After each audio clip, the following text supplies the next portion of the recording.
Hey everybody, it's Lori. Long time no see.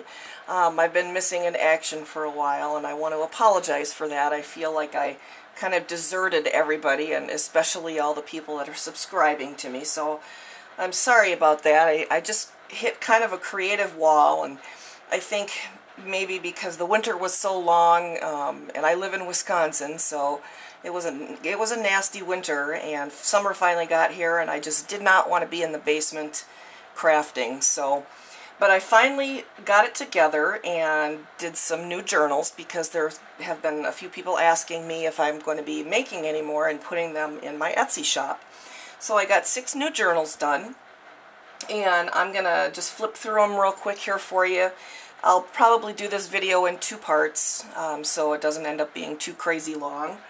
But 3 of the journals are more like theme specific.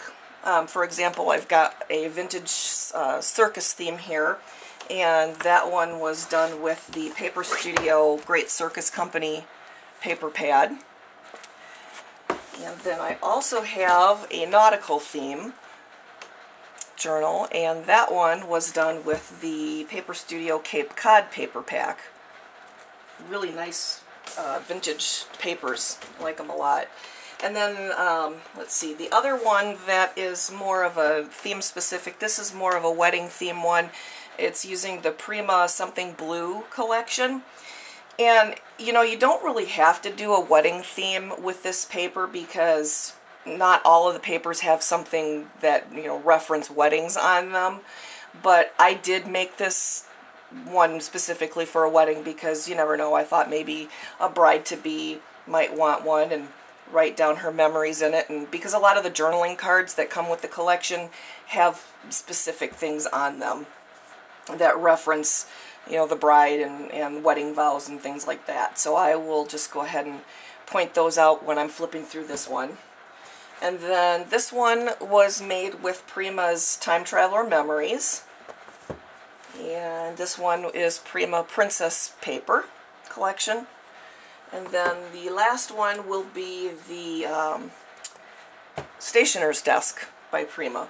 And this one, my hands are going to be red like for the next 3 days because I colored this. Might as well just go ahead and start with this one. I colored this one, the lace on the spine here, which was white, and I tried getting it the same color as this red seam binding here. And I went over it with Distress ink, or Distress stain, I should say, several times, and it's actually still drying, so and my hands and everything around me have been red. But underneath that I've got just some black Venice lace, and I apologize, I don't remember where a lot of the stuff came from because I've had it for so long, but I think maybe this came from the Suafua's shop. And then for the closure I just have some seam binding here that I used Distress stain on. And each one of these is the stitching is they're all hand stitched with just like a straight stitch, or some people call it pamphlet stitch. And I've got a chipboard piece on the cover here with a couple of buttons. And then the closure is held in place with just a couple of eyelets. See, my hands are getting red now because this is still trying to dry, so I'm going to hang on to it like this. I don't know how long it's going to take this thing to dry, maybe a couple more days. But in each one of the signatures, I sewed every few pages or so one of the 4x6 journaling cards that came with the collection. Everything is either tea-dyed or coffee-dyed. And I will just go ahead and flip through real quick here. And I have some sporadic tags in here too that are just stuck behind some occasional tuck spots here, and a lot of washi tape you'll see too.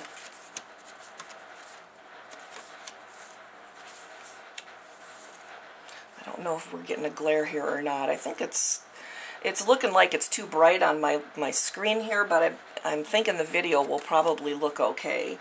Because I've noticed if it doesn't look super bright, then the video is dark. There's another tuck spot here. I got a lot of these tuck spots here.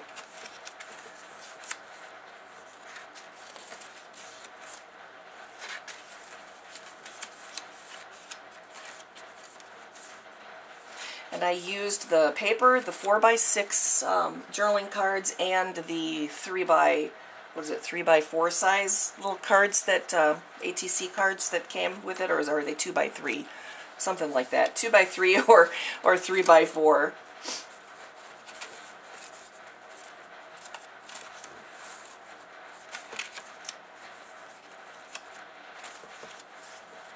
And then this one is one of the 4x6s that I just folded, made a tuck spot out of, and then it opens up like that.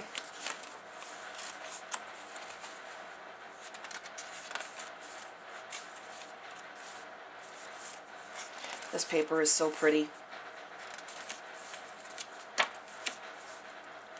Tag. I might stick some more tags in here too. I ran out. I usually stock up on them, and then I tea dye a whole bunch of them at once. And I ran out. So I'm going to have to get to the store and get another bunch of them and get them stained up. And then I'll probably stick some more in here. Another tuck spot here.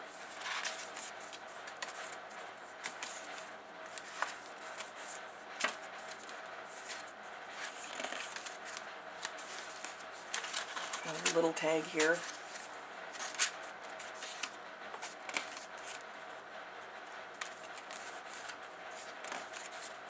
Oh, and the edges are all distressed using the Distress It All tool, and then inked around the edges with different colors of distress stain.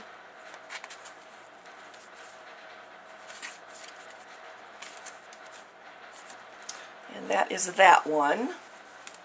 And let's see. Oh, my hands are really red. Okay, I'm going to pause the camera for a second here.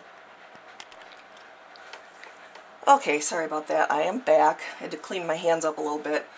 The next one I'll show you is the Time Traveler's Memories journal.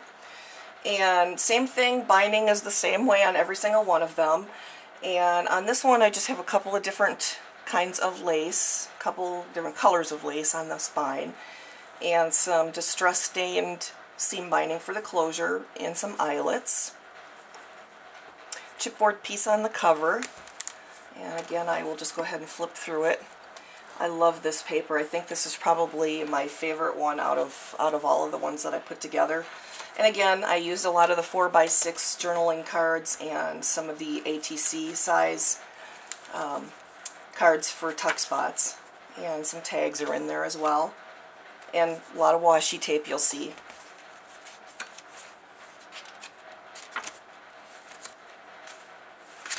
Oops.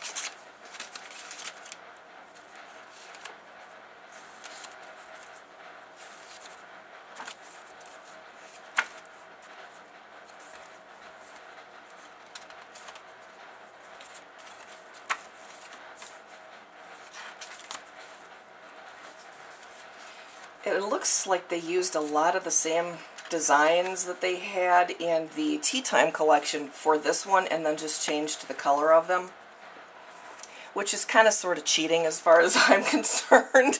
It's really pretty, but I mean, you know that you're going to have instant fans for a collection if you use the same designs. You know, people that liked the Tea Time collection are going to like this one. And I do, because I really liked the Tea Time collection as well.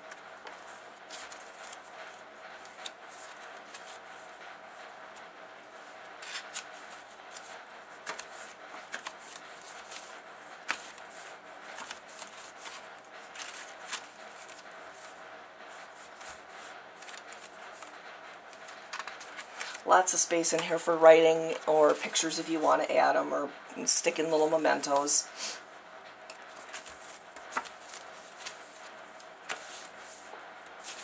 Like this one, this page is really looks like the Tea Time collection.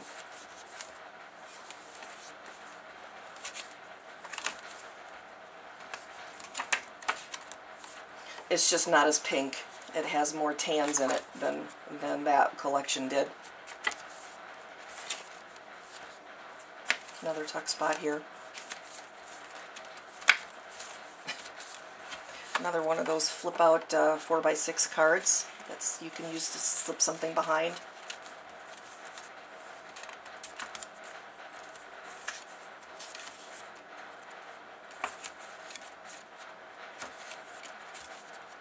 I didn't do any stamping in any of these journals this time.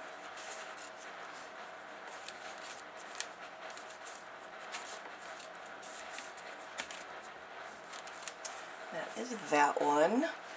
And then this one is done with the Prima Princess collection and bound the same way, closures are the same way, but this one is using a piece of lace for the closure. It's a very pale, pale lavender color, and a couple of different colors of lace on the spine of mint green, and actually a few different pieces, kind of a dusty rose, and then again a different kind of a really pale dusty rose underneath the green.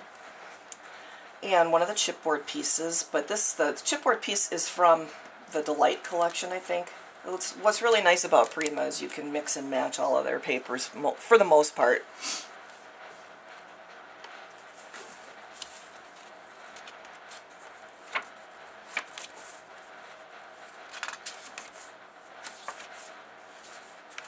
Place for slipping something behind there.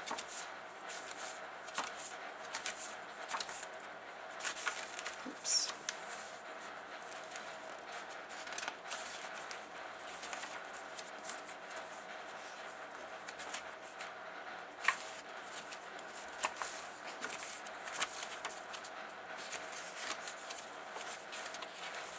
Tag.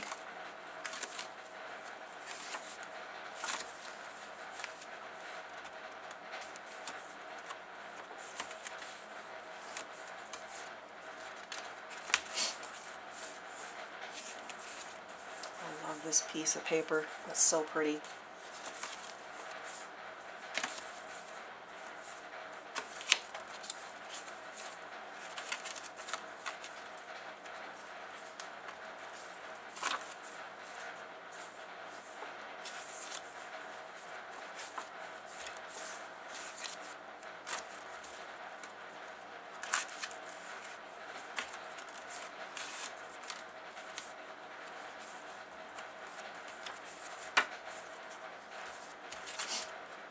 Sorry if this is boring for some of you guys, but I like to do a complete flip through of these things for the people that are taking a look at them because they're interested in maybe purchasing one.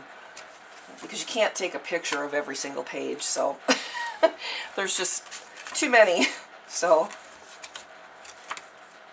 this gives people a better idea of what's actually inside. And I should have counted the pages. I'm sorry, I didn't do that before I started filming. Okay, and that is that one. So I'm going to pause the camera and come back with the second part of the video. Thanks.